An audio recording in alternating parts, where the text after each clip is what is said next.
Hindi ko obligasyon ang mga tiya ko nga waay man nagbulig sa akon sang una tapos subong malain ang buot nila kay wala ko sila ginhatagan kwarta. Ara ba lang nga nangapi ka lang sa Starbucks tapos gin my day mo. Tapos nag-reply ang tiya mo sa imo my day tapos sambalya. Ba mayo imo da kape-kape ka lang Starbucks ba? Pero si tito mo di Jumar maski balakal kalamay nila sa balay wala. Oh. Problema ako pag niya. Pero sa mga panahon sa college ko, ang kinahanglan ko sang tuition fee, diin ka mo. May ginhatag ka mo sa iloy kag sa amay ko? Wala. So, hipos, dipota. Ba, mayo imo toto, kay lagaw-lagaw ka lang dapat eh, mayo gid eh. Mayo gid man. Ay hindi lang da mayo, kung gina-question nyo kung pilang gingasto ko sa panglagaw ko, gina-question nyo ang budget kung hindi man kamo ang nangabudlay.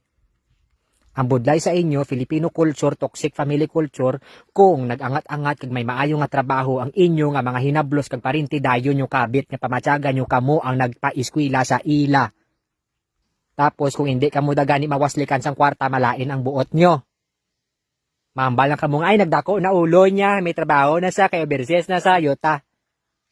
Si tito mo de rolda nang anom nila kabata subong way nag-eskwela kay wala balon oh. Problema ko kay nagbata sa anom kabilog.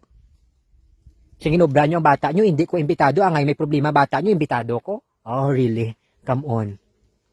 Wala man kita nagadalok sa kung ano may ara kita subong nagahatag man kita. Ang budlay lang, ginakontrata kita tapos mahambal sa balanga. Hatagi na kami di maski 5,000 kada bulan, aba? May pinatago. May kontrata. Monthly. Oh, pensyonado. Sang college ko nga nagadayag ang iloy kag amay ko bayad sang tuition fee diin kamo. Sabat.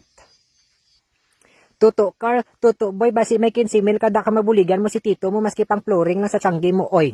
Hindi magpatindog tiyanggi kung wala budget, period. Tuto Carl, bago ka man lang abot sa Pilipinas, tay way gitada, wala, period. Why na, nagdako ng ulo ni Tuto Carl, oh, din nga ulo, babaw dalom. Why ko nagtrabaho para lang sa inyo, why ko nagtrabaho para lang gid sa inyo, nagtrabaho ko para sa kagalingon ko, para sa amay ko, kag para sa iloy ko. So, hindi ka mo mag-expect nga kung mag-asinso ang inyo parinte o kung hinablos, dapat sagodon ka mo kay hindi ka mo nila obligasyon. Ginaliwat ko, hindi malain ang pagbulig sa aton nga mga isig kapariho kang pamilya, lalo na kung sila nagakinahanglan sang bulig. Pero ang laway lang da, kung nagapanukot ka mo sang inyo binuligan. Hindi magbulig kung sa ulihi manukot ka man lang. Puta.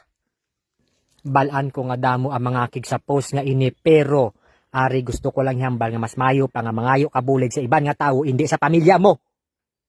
Huy!